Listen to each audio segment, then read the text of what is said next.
with an estimated annual potential of 7 trillion, approximately 4.5 billion US dollars. That is what we're sitting upon in this country. And we keep asking ourselves, why have we remained as a nation that depends solely on oil? Why is it that we're not diversifying our economy in order to harness all that is available to us? Because if you look at it, if you find a business venture, for instance, that is sitting on 7 trillion naira, it's quite a lot of money. It's quite a lot of money. So you can imagine how much government will be making every year if we truly harness that sector and curb all the various nefarious activities and corruptions that is going on in that sector. So, that is what we'll be looking at this afternoon. Welcome to the show. My name is Prince Francis Chilaka, and my co-host is Dele Utomi. You're welcome. So, Dele, I feel so embarrassed, looking at the Nigerian blue economy and looking at how much we can actually make from it. And you ask yourself, what is going on? And why is it that, government has failed in her duty to ensure that she harnesses every aspect of the economy that would, provide the funds needed to develop this country, and also, reduce the kind of pains that is being inflicted on Nigerians. Because you find out that everything in Nigeria today is taxed. There is no subsidy for anything. So, but if you have a sector that is sitting on 7 trillion naira and is not being harnessed, what is really going on? Thank you, Francis. You see, within any society or country, for you to achieve certain things, certain objectives, you need to have what they call the political will to do that. The right set of people and square pegs and square holes, taking decisions that are appropriate and at the right time. You keep wondering why the Nigerian situation has become so bad. The wealth of the world maritime in 2024 was about $24 trillion, and for last year the African maritime sector was what, about $1 trillion. You will now wonder about what was the share of the Nigerian economy from all that. It's very, very, very, very infinitesimal, as in terms of comparing our size, our population, our potentials with what actually we are supposed to have. We are having against what we are supposed to have. It is so disheartening talking about it, but of course we continue to talk about it. Yeah, but that's why we're here. I agree. We'll continue to talk about it, but when you talk about it and you don't seem to have any form of respite, nothing is being done. Could it be that, like you talked about, government not having the political will? Is that political will, is corruption part of that political will? Of course, the base of all decision is either the will to do it or that particular factor that debars you from doing it. Maybe personal interest or group interest as against the interest of the collective. That's the whole nation. Of course, putting it succinctly, the word is corruption. Do the right thing at the right time. It's an age-old saying. When you do the right thing at the right time, the right things happen. But we seem not to be wanting to do the right thing. Okay, I'm gonna. This is our maiden edition, and we're not gonna be looking at it holistically, but we're going to touch all the sectors, all the agencies under the sector. And we're going to be looking at the Nigerian Ports Authority, how they fared so well. We're going to be looking at the MRSA. We're going to be looking at the customs, because don't forget the economic regulators, the Shippers Council. Shippers Council, yes. Let us start with the customs. I want to congratulate the CG of Customs. The CG, that's the CG of Customs. That's the Controller General of Customs, Bashir Adeni, who has just been made on the 28th of June. He was elected as the Chairperson Council, World Customs Organization. A very big congratulations to the CG. He's been doing quite well since he came on board about 2 years ago. A whole lot of re-engineering has been going on, repositioning within the customs and within the peripheries too. And a whole lot has been achieved, but a whole lot more can be achieved. But right now we are seeing a very big congratulations to him. He's introducing policies that are sort of revitalizing the Nigerian Customs Service, and I think the future is bright if it is sustained.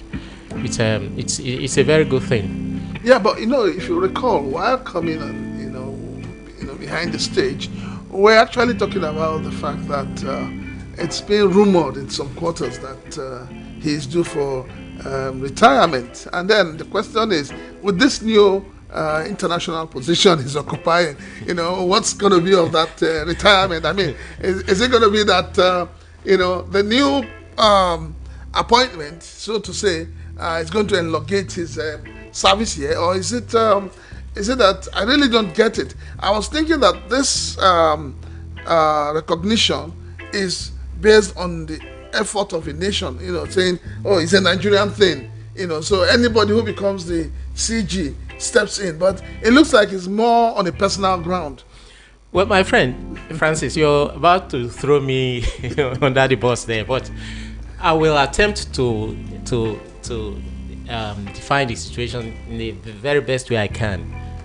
The CG becoming the chairperson in council at the World Customs Organization, he has been a PR person within the customs for probably 10 to 15 years before he became the CG, before he became the controller, that's a controller of customs at the command, and then before he became the CG. So he knows the ins and outs of the World Customs Organization, having been following his bosses, the previous bosses, the CGs, to meetings and elections and all the events that have been happening at the World Customs Organization. He is grounded when it comes to their activities, and so I would want to rather think that it's some personal recognition that he won that seat. He took over from the head of the South African customs, and he was elected into the position, and that election clearly has a mandate and I think a tenure, and so I am not sure if with the situation, the reality of the situation is that the man is likely to serve beyond his tenure as a CG, having been given this position at the World Customs Organization. It's a very good position for him, for the country, and for the continent of Africa. It's a man who's I think he's quite capable. He knows his onions, and he's good at what he does. I'm sure that's why he was elected into the position. Okay, well, like I said, it's just a rumor where we need some clarifications on that, and I believe that over time clarifications will come in, but that will be from the side of the government. I'm not a government person. I'm a private citizen just like you. So a lot of people have been asking questions recently about customs and the fact that there's been a lot of seizures, and I keep asking, which is the same question a lot of Nigerians keep asking, why is it that people still embark on the importation of these banned items like hard drugs, expired drugs. What is in it for them? Why do they keep importing it if they know that these things will be fished out by the Nigerian customs?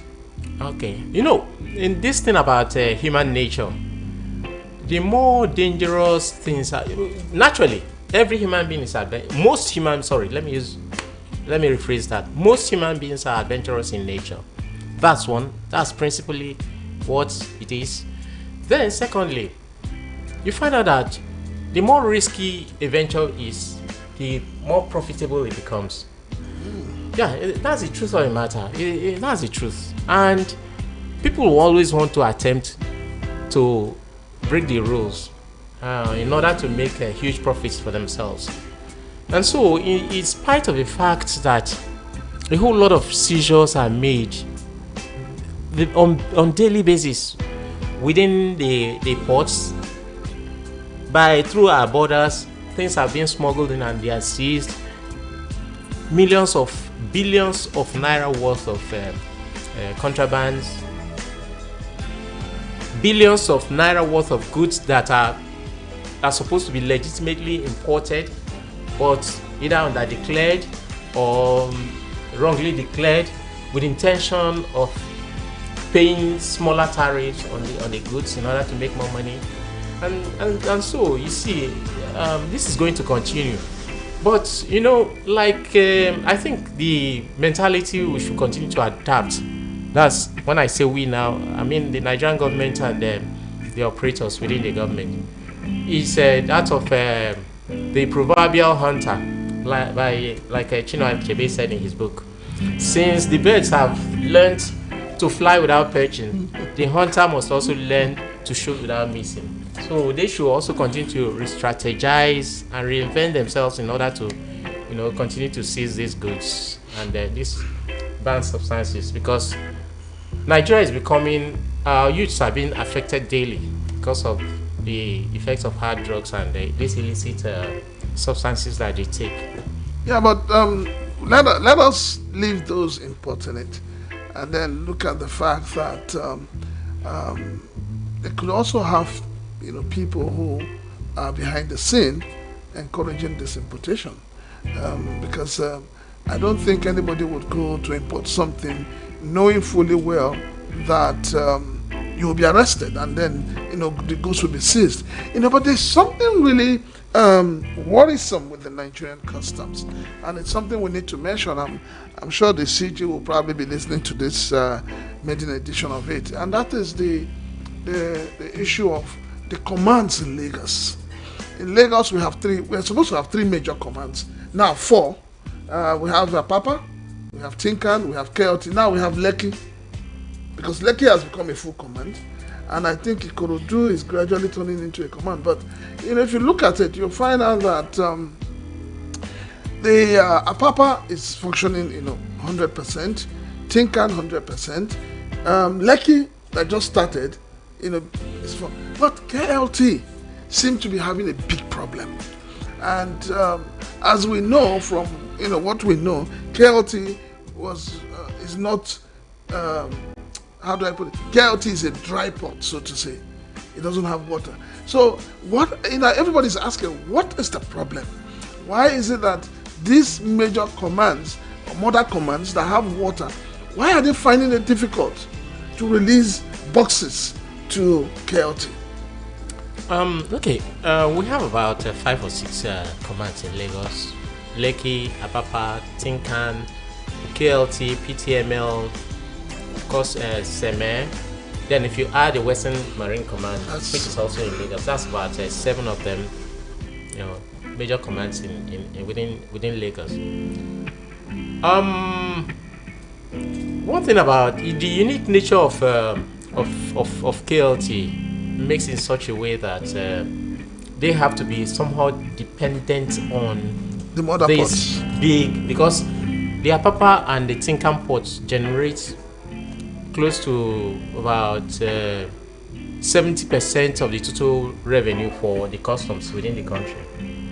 So what you're trying to say is that the shortfalls, what you see playing out, between Tinkan and Papa and KLT mostly is about revenue generation.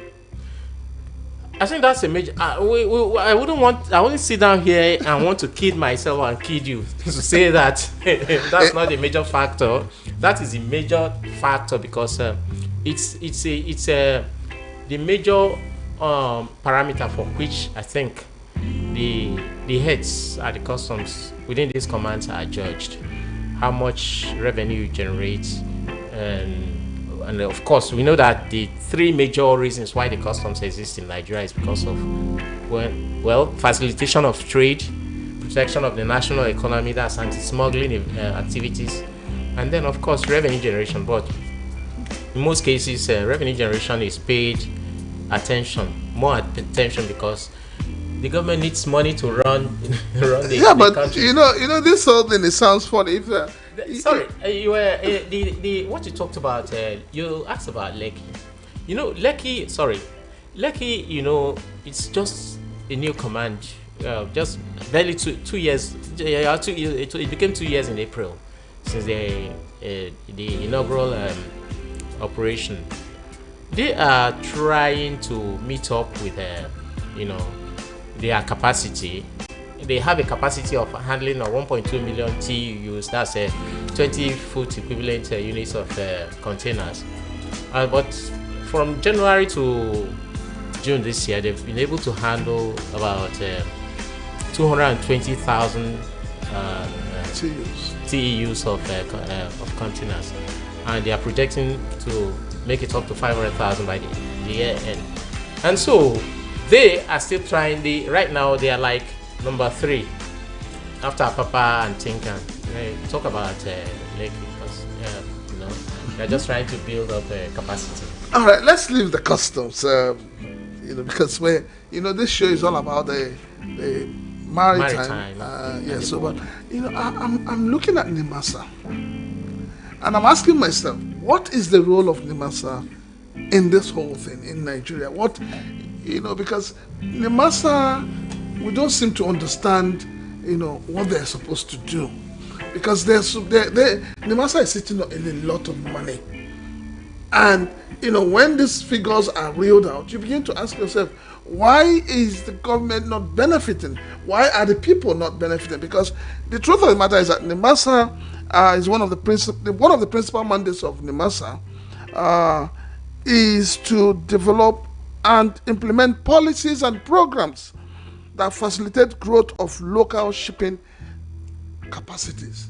And so it becomes a problem to ask. The question is, how many local shipping lines do we have in Nigeria? And why is it that everybody's keeping quiet?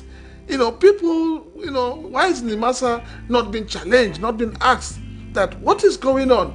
Why are we not getting returns on the investment that government is doing on NIMASA? I think that question actually should be put at the doorsteps of the government. NIMASA is a government agency. They collect revenue in foreign exchange from cabotage and related activities within the maritime sector. And 2% of their revenue is supposed to go into the Cabotage Vehicle Finance Fund, CVFF. Wow. Yeah. And that's quite a lot. That's quite a lot of money. A whole lot of money if you're talking about collecting revenue. But are they collecting the 2%? That's the question we should also be asking. Yeah, they are collecting the 2%. I do not really have the figures in my head right now, but as at the last time I checked, they've collected probably roughly about $2 billion in terms of. Wait, is it the same? That's saving. Putting aside 2% of whatever they collect for the development of the shipping sector, the indigenous shipping sector. What they've put aside is over $2 billion. But you ask a question about why is it that they are not helping the indigenous ship owners to develop.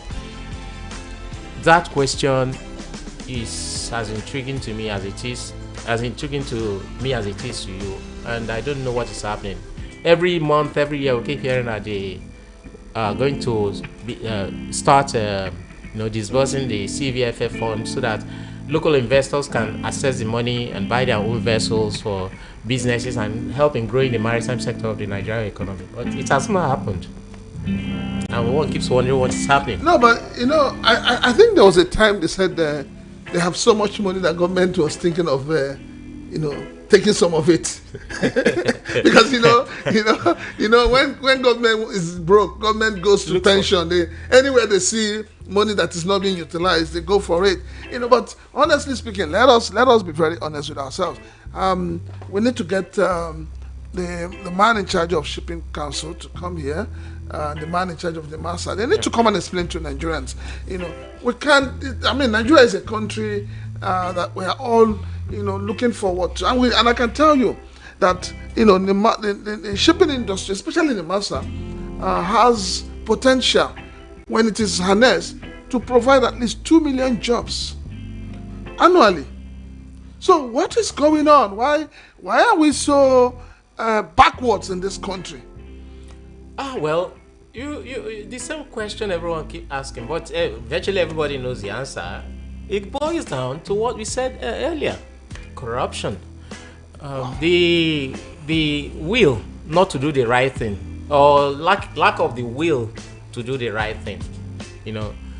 It's I think we should, like you said, we should get the DG of NIMASA sometimes to come and talk to us and explain certain things about their functions and the challenges they are facing, what the fields they have been able to conquer, and their achievements. It will be very interesting to have him around. Dr. Daya Mobirola. And I think he knows his onions.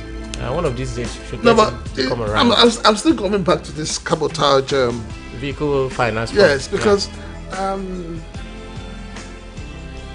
trying to understand why, if you look at all the shipping lines in this country, none belongs to Nigerians. None. I think there's one they just launched a few days back. Is it not Claron? Yes, Claron is they own they are operators within the maritime sector, and they just bought a vessel that they want to use in what they call transshipment of cargoes from Nigeria to different African countries, at least along the west coast of Africa, and then to other parts of Nigeria, the eastern ports, the midway ports in Delta.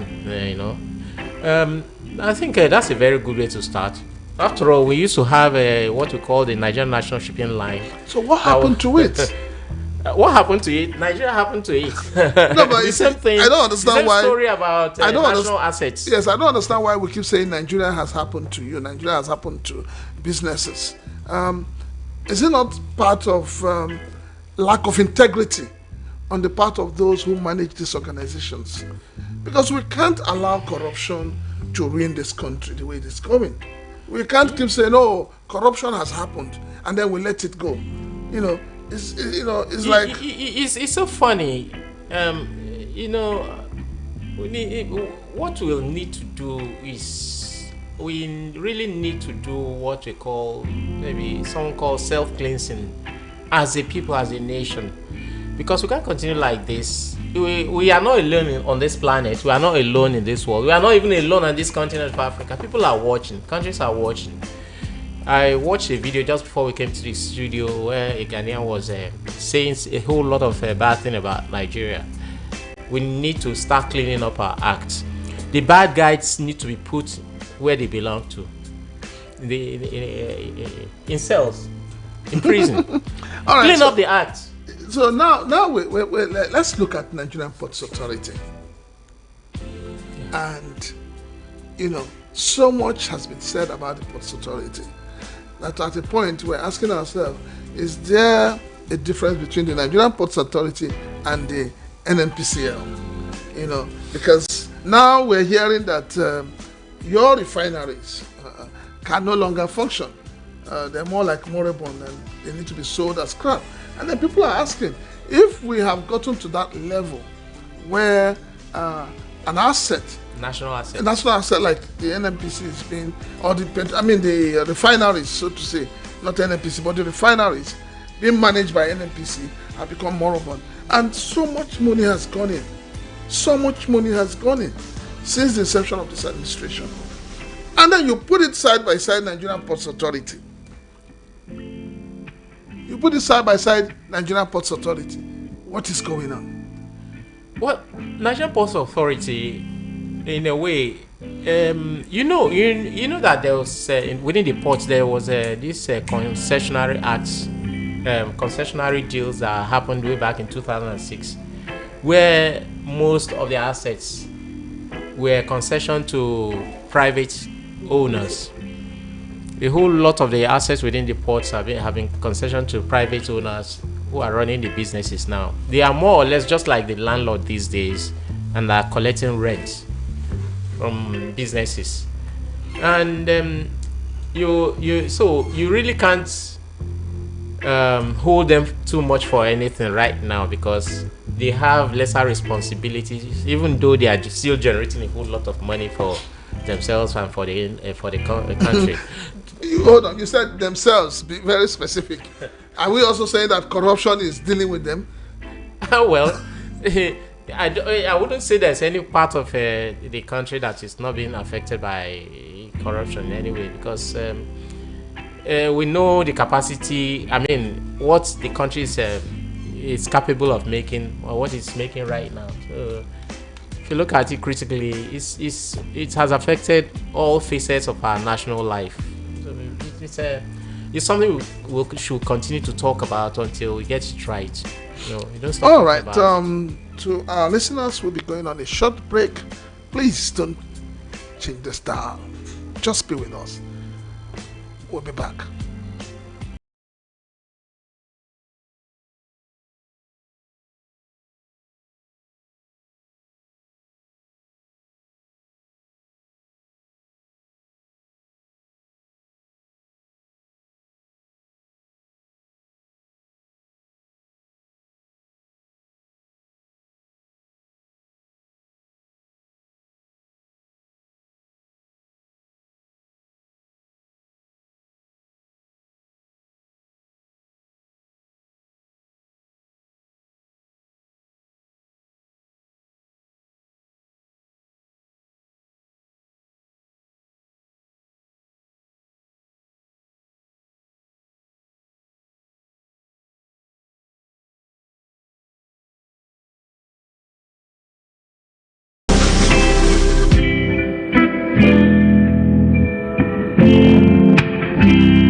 From coast to coast, border to border, the economy, shipping, imports, exports, land water transportation will bring you all through the voices of our two experienced presenters, Francis Chilaka and Dili Utomi, with a tier of notable experts in the industry. Join us this Sunday, 12:30 p.m. to 1:30 p.m. live on the Maritime and Border Show here on Voice of the People 90.3 FM.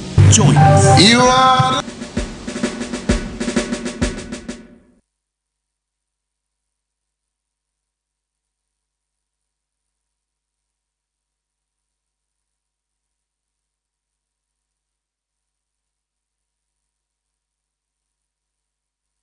Lord, and your name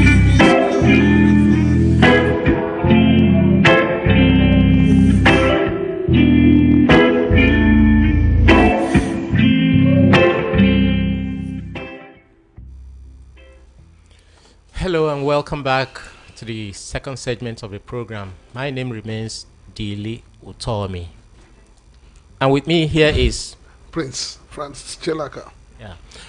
This is the Maritime and Border Show, and we are talking generally this introductory edition of the program, and we are talking generally about the maritime sector and what's been happening over the years, the potentials, the achievements, especially the one that happened recently, where the CG, that's the Comptroller General of Customs, Bashir Adewale Adeni, was elected into the council. He became the chairperson of the council, Customs Organization, and a whole lot of happenings within the sector. We know that things are growing, but it could be better. Things can be better, could be better done with the right sets of people in place, and with the right decisions, with the right policies taken by the people in authority. Continue with the program. There's also, of course, this is a maritime and border show. We know that Nigeria has a coastline of about 853 kilometers, with about 210,000 square kilometers of water, including the exclusive economic zones. There's a whole lot of potentials there. Nigerian coast is part of the West African continental shelf that we were told that we have been taught that this is one of the richest continental shelf that we have around the world, by with diverse marine creatures, different flora and fauna, different things that you can do within the ocean, exploiting the fishery, the plants under the ocean, and everything. So it's also about, not just about fishing. There's fishery, there's tourism. There's a whole lot that can be achieved around within our coast, and but these are not happening. Francis, we talked about the amount the country is supposed to be generating, about $4.5 billion every year. These are the areas where this amount should be gotten from. Why are we not utilizing the full potentials of what they call the blue economy? When you talk about that figure, that's $4.5 billion, which is about 7 trillion. Potentially that we can get. But you need to also realize the fact that there are main problems at the ports. Particularly as has to do with congestion. It is as a result of the congestions at the port that bonded terminals were established. But you and I also know that even the people operating the ports are finding it difficult to still send out these boxes to the bonded terminals. So that is one problem. Another problem is inefficient operations. We've not gone full digitalized. And it's a big problem. We have not gone full digital. I mean, now we shouldn't be carrying papers around and all of that when everybody has moved on. You just need to punch, your system, and you get the information you want. But no, in Nigeria, you must carry paper. And that, is a serious inefficiency problem on the part of those operating, the system. So these are things that are holding us back. Then, inadequate infrastructure. You know that, for instance, Custom just moved from Nices to Biodogu. Yeah. But it's not been easy. It's not seamless as people want us to believe. Customs need to develop its own network system that does not affect their operations. Sometimes for 2 days, 3 days, there is no network. People can't release their consignment. So there's congestion. So these are things that are stopping us from benefiting from that humongous amount of money, which I know that if government releases it, you will be happy. Of course. If the money goes into circulation, the coffers of government, we'll be happy. And regulatory issues. That's one important area. Why do you think the Nigerian Shippers Council is not doing its best in regulating what happens within the maritime sector? They are the economic regulators. Why? I think it has to do with two, functions that are overlapping. There are too many agencies doing the same thing.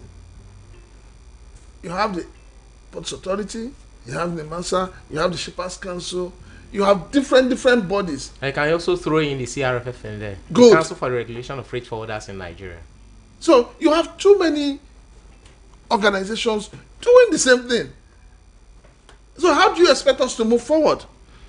And the whole idea is that these organizations are actually, set up and have become a conduit pipe for loss of revenue by government. Like you will say, corruption has eaten deep into all facets of the Nigerian economy. So it's a big problem. So it's not just saying, oh, why are we not benefiting from it? And why are we not creating the much needed employment? But it's just because people are not accountable. That the marine industry is an industry that there is no accountability. It's just like the petroleum industry. Nobody wants to give an account. Nobody wants to be. The major problem we have in Nigeria, why things are not really working, is because you have a system that does not punish people. There are no consequences for actions.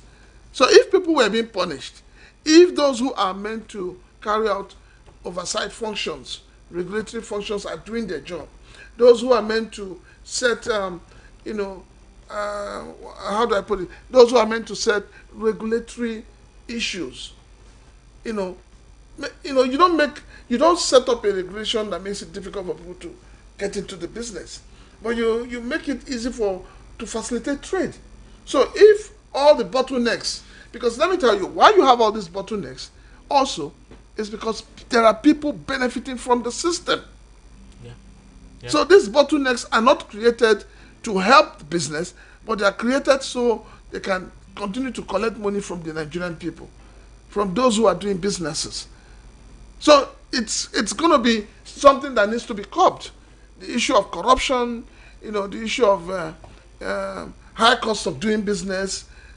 When you take care of all of this, I'm telling you, we'll get more than 7 trillion. Something interesting.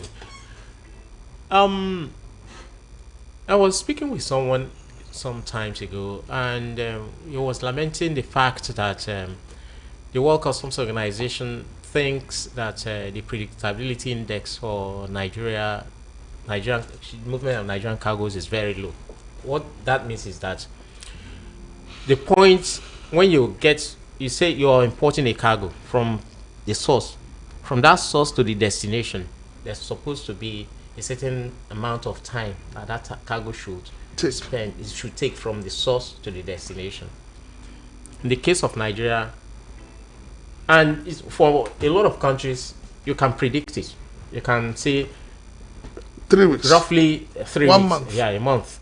Most from, let's say, the port of Boston in the United States to Lagos, within a month, the empty container is back to Boston, and it has left the Nigerian port. But in the case of it's not so within the Nigerian port system, because as soon as the cargo comes in, like you said, the multiplicity of agencies have not also helped matters. Within the port, you have the customs is there, the police, the police is there, anti-bomb, DSS, NAFDAC, police, NAFDAC. Sun is planning to be there. Quarantine is planning to. So there are too many. So a whole lot of this. But even at that, they have been talking about the single window that is supposed to take effect. Why is it that it has not taken effect? And why is it that underground some agencies are kicking a case? Because these are things that should improve services, improve efficiency, and maybe generate more money for the country and also the individual. All right, our viewers, our listeners, you can, jump into this, calling us on 0700 903 903 903, 0700 903 903 903. You can also call us on 091 2666 9908. 091 2666 9908. Let us hear from you. Let us get your opinion on this. Now, you're talking about why the single window, as in, for whatever you want to do, you need infrastructure. You need infrastructure. And if you don't have the right infrastructure in place, you just start a program that becomes an elephant project. So I would say that there has been this issue of lack of continuity of policies across board. And it's a big problem. Policy somersault. Yes, it's a big problem. A lot of people have been asking, why did they move from NICES to Biodogo? Yes, it's a question. I think we also need to maybe have the national PR of the Nigerian Customs Service. Exactly. If because we cannot get the CG people don't, a lot of clearing agents don't even understand it. They don't understand it. So they're asking questions. They're worried. When are we going to sort out this problem? When are we going to sort out this problem? When are we going to sort out this problem of, having to tidy up the borders, tidy up the ports? When are we going to solve this problem of when you want to clear your goods, you go through a lot of... It becomes a Herculean task. Yes, when are we going to solve Arduous. it? It is, to me, it is what the single window is supposed to address. But we keep talking about its takeoff and everything. And, where all the agencies and all the activities will be integrated into a single system where you do not have to send... Because right now, from what I'm not a freight forwarder, I'm not a clearing agent, but from what I heard, there are 16 agencies that you have to send the document to in order for you to clear the goods from the Nigerian port. And that's extremely cumbersome. That is... Yeah, because I keep asking myself, you have the DSS, you have the police, you have the anti-bomb, you have the NDLA. Good. NDLA, beautiful. Yeah. Because we need to curb this menace of drug trafficking. Yes, we need to curb it. But all the others, who is in Bruce bringing bomb into Nigeria? No. But funny enough, they are funny enough. People do. I just discovered that a few weeks ago. One was displayed at maybe that should take us to discussing the. Just hold on. Let us. Hello. Yeah. Hello. Good afternoon, sir. Good afternoon. You're welcome to Maritime Border. The Maritime and Border Show. This is a school zone. I'm a clear foreign agent. Oh, you're welcome, sir. Yeah. You see, what's happening in Nigeria is extortion of money. Extortion. That is what's happening at the war. Extortion. Yeah. It remains to see cars, even or 1 hour. To be at the work. Go to Ghana. What we have in Ghana is customs, police, and the port authority. Customs dictate every kind of drugs. They can dictate. That is when these people will catch you and take you to where the drug agency are in the office. You see, if we don't have to bring everybody at the work. Extorting money for making the goods, the clearing data or the things of clearing a goods very high. Go to Ghana, 3 days you carry a container. I'm telling you, the one you only see there is custom police and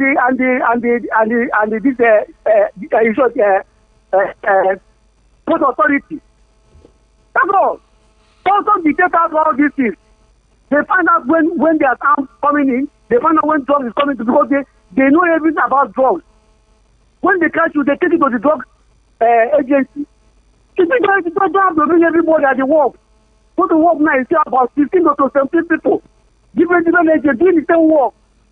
Extorting money from the clean agents, making everything high in the country. Someone cannot clear goods with a little money. You clear goods with 30 million. All right, sir. All right, sir. It's too much. Yes. It's not supposed to be like this. It's too much. All right, sir. Thank you. Thank you, sir. Yeah, Francis, I was going to dwell a little bit on our borders too, because this is a maritime and border show. We have, we are bordered by 4 countries. Well, let's say 3. With, of course, we have Lake Chad, which is named after a country. So that's the 4th country. And a total of the countries has a total of 4,047 kilometers of borderline with these countries, including, of course, the part that has a borders Lake Chad. And talking about the issue of drugs and bomb you talked about the other day, you'll be shocked to find out that a whole lot of things coming through the borders. The issue of corruption has made it so that the insecurity we are having in this country is as a result of the fall of the empire that's in Libya. When Gaddafi was defeated. And most of the arms within that area were stockpiled. Small and light and small arms found their way into Nigeria, including sometimes the big ones.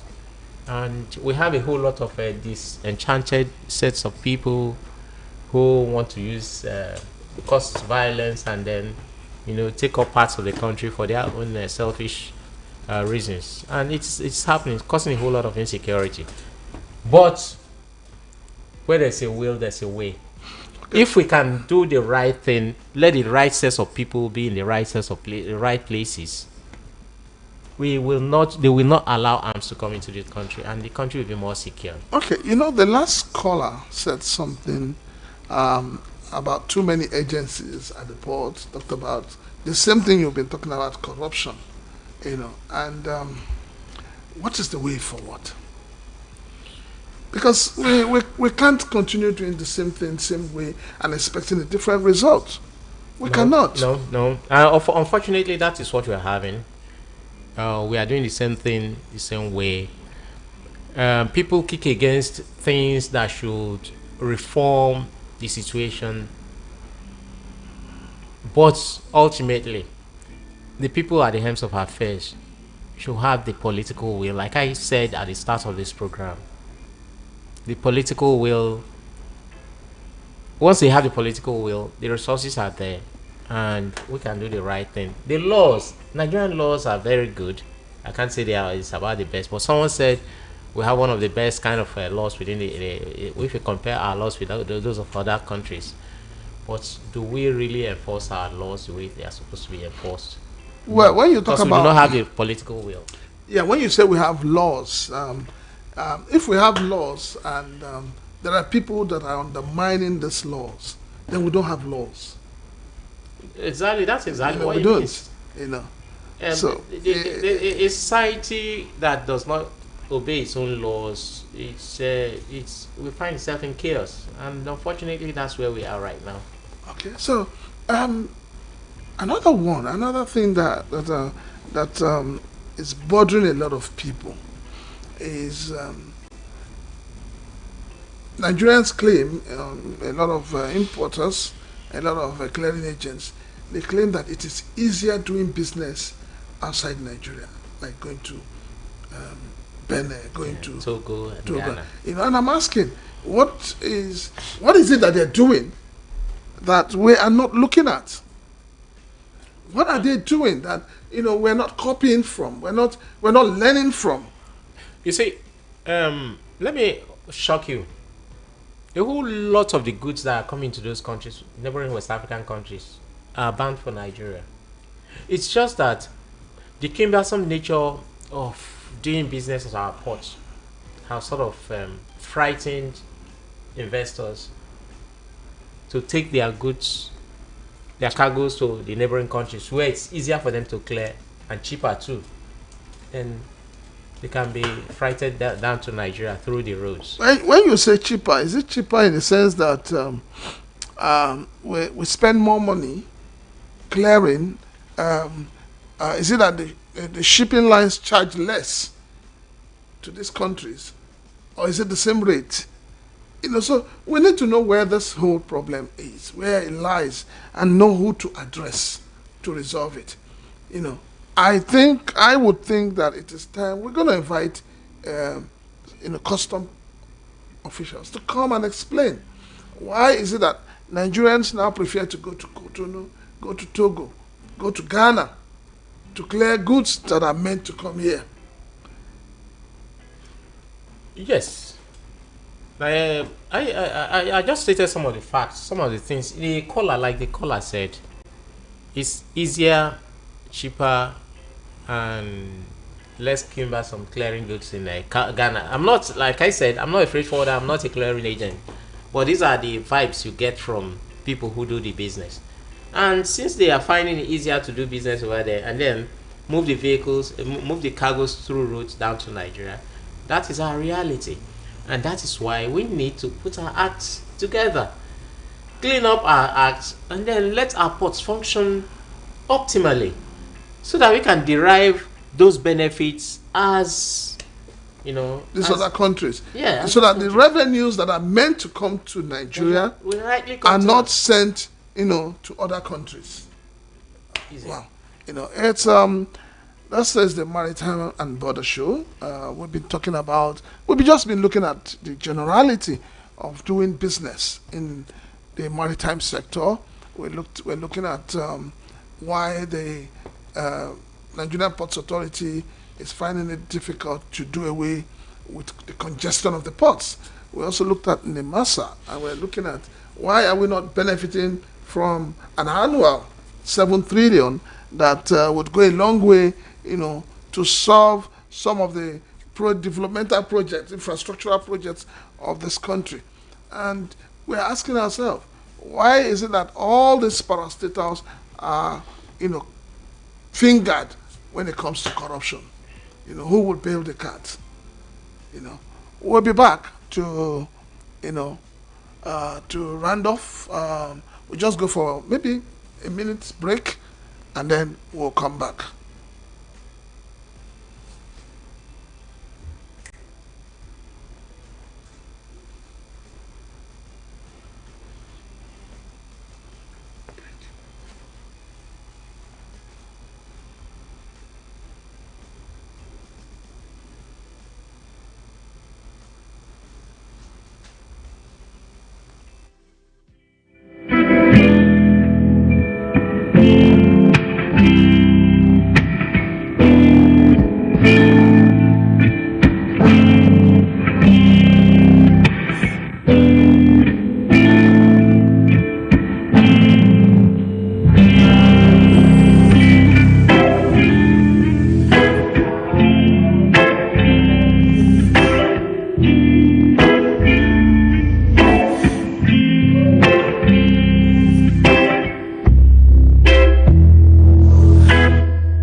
From coast to coast, border to border, the economy, shipping, imports, exports, land water transportation will bring you all through the voices of our two experienced presenters, Francis Chilaka and Dili Utomi, with a tier of notable experts in the industry. Join us this Sunday, 12:30 p.m. to 1:30 p.m. live on the Maritime and Border Show here on Voice of the People 90.3 FM.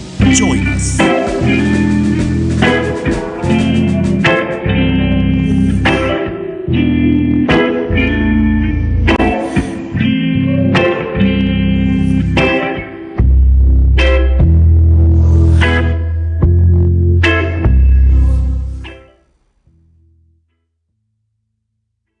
Welcome to Maritime and Border Show. Um, it's been a good one. We've been talking about the industry and preferring solutions on how best we think things can be improved upon. This is our maiden edition. It's going to be a program that comes up every Sunday from 12:30 to 1:30 p.m. You know, you're going to have quite an interesting time with us because eventually we're going to bring people that will address your worries. We're going to look at the issues that are bothering why things are not moving forward, and we will bring it to limelight. That is what this show is all about. Yes, my name once again is Dili Utomi, and I hope you've had a very wonderful time with us. We next week we are going to bring a guest here who is going to talk about some of the issues that we raised here today, looking at the potentials and the achievements so far within the sector, and the challenges, and everything that we have to put in place in order to achieve our desired goals and our desired dreams, and take the Nigerian maritime sector to the place where everyone will be proud of it, and there will be less complaints about the operations within the sector, and Nigerians will be proud to say, yes, this is a sector that is really working for us, that we are benefiting from as individuals, as a country, and as a people. We hope you have had a very nice time with us. I did. And this maiden edition is to introduce you into what it's all about. And by the time we come back next week, there's going to be much more in-depth analysis of situation within the maritime and border areas of our country. Thank you for listening, and stay tuned to other programs. Thank you so very much. We ask you to remain tuned to 90.3 VOP. I'm signing out. My name is Prince Francis Chilaka. Have yourselves a wonderful day.